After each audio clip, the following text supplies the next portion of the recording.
Hi guys, I'm Annie, I'm 24 and I'm an au pair just as you will be in a couple months. I'm here today to talk about a couple questions that you guys might have. It's to help you settle in once you're here in the United States. And if you have any more questions, I will link an email down below. Just send it to me and I will answer as soon as I can. And yeah, let's get started. I think you're getting used to the language pretty easily. Of course, there's an adjustment period where you think, am I using the right word? Does that really mean chair? Or is that the table? Of course, these problems will come up in your head, but trust me, these problems are in your head.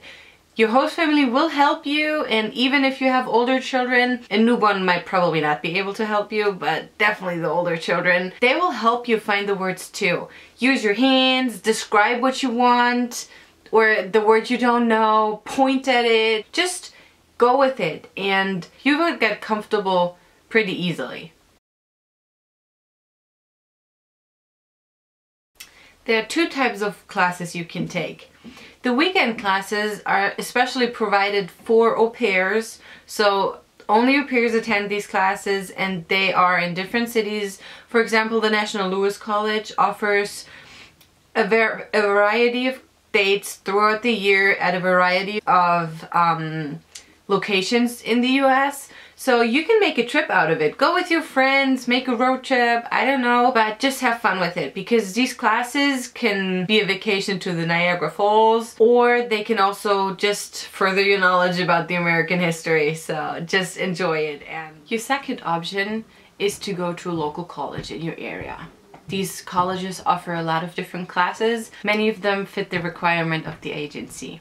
Just choose something that has to do something with the American culture, get your approval from your community counselor, and you will be fine. I took an art class last semester and an English class this semester. I have au pair friends that take marketing classes or psychology classes.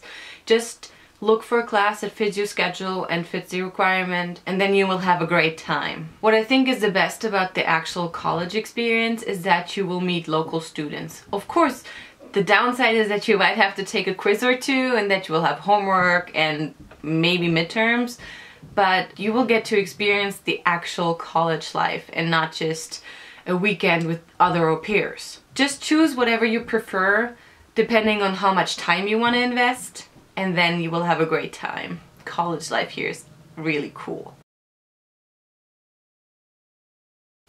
My responsibilities are pretty much set. I have older children, they're 8, 10 and 12, so my kids go to school.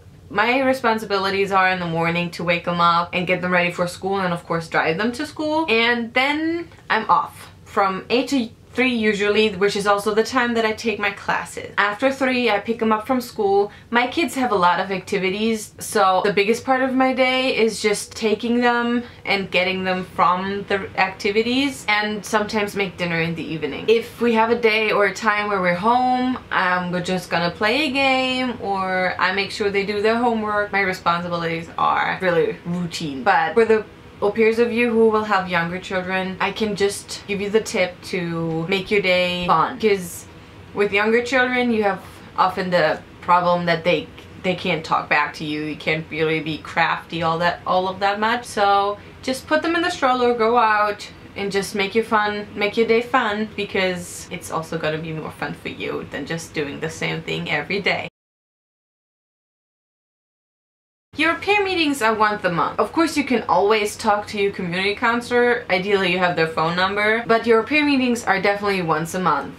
And these au pair meetings should consist of fun activities. For example, last month, we went to a Wolves game, which is the Chicago ice hockey team, one of them. Next month, we will go to the Chicago White Sox. So, ideally, you have a fun activity for every month. You can also totally pitch in an idea that you have. For example, we wanted to go play laser tag, so that's what we're going to do one month. And talk to your community counselor if your meeting only means going to Starbucks every month. That should not be it. You should get to know your area and just have fun. It's of course also the opportunity for you guys to meet. If your other au pairs from the area live too far away to meet on a regular basis, these meetings mean that you get some social time with them as well. And of course, it's also to talk to your community counselor about problems, if there are any. Of course, ideally there are no problems, but there might be some, so this is also the time to talk about them, to talk to your other au pairs about them. Maybe they have similar situations, so you can have a good time here. That's all what it's about. Do your job well and have fun. So, yeah. There are two things that I would say are the biggest challenges when you come to the United States. The first thing is that you don't really feel like you belong. It's like moving into a new house. I mean, seriously guys, who has not moved into a new house yet? You don't know where the plates are to make your breakfast in the morning. Everything feels kind of out of place. Don't worry, this will go away. It's seriously, moving into a new house, it's just a temporary thing. You will get used to everything, and you will also get used to living with the family. They have their boundaries, you have your own room. Close the door if you don't feel comfortable. You have your downtime, so just close the door if you want to be by yourself. Go out, meet your friends if you need some time, some social time after your work. That is totally up to you. The second challenge, I think, is, for me at least, was not being able to talk to my family face to face. I mean, of course you can still talk to them, but it's not like you can just, if you live with your parents, you just can't go down to the living room and talk to them. Or like I was living by myself, so I couldn't just go in the car and go over there and say hi. So yeah, that was a big challenge too. But we live in an era of technology, so technology is our friend. We have Facebook, we have FaceTime, we have Skype and iMessage. There's so much we can do now, so just make the best of it and make some time to talk to your family and friends on a regular basis, because this also helps with the homesickness, which leads me to my next question. Homesickness is an important topic. Some of you will definitely get homesick, but it's nothing bad. That happens. Of course you miss your family at home, of course you miss your friends, maybe you have pets that you miss, but don't let it consume you. That's the worst that can happen. Don't let it distract you from your work.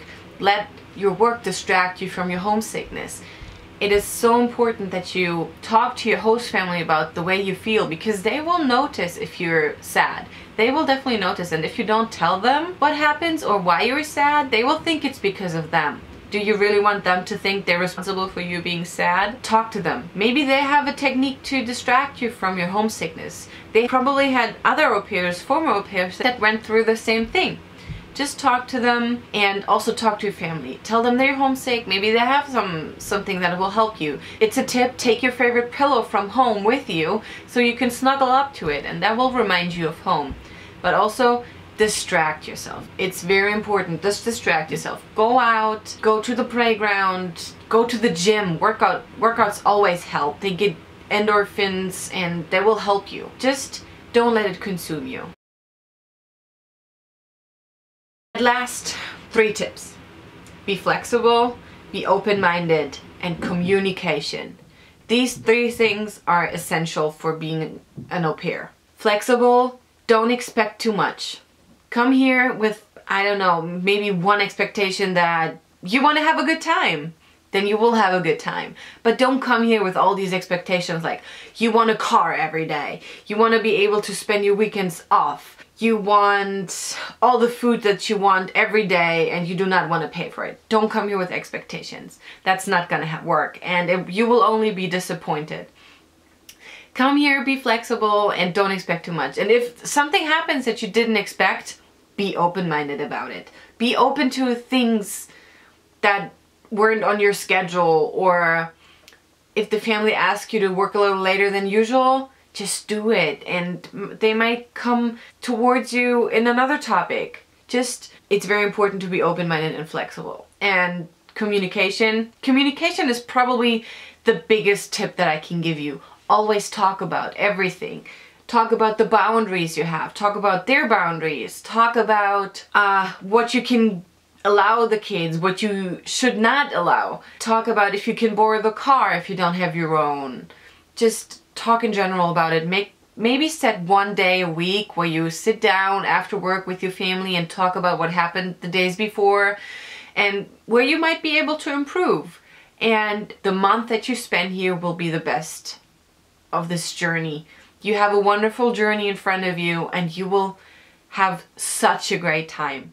Okay guys, that was it. I mean, there were a couple questions, but just as I said in the beginning, if you have any more questions, just email me. I put it down below and I would love to hear from you. Bye!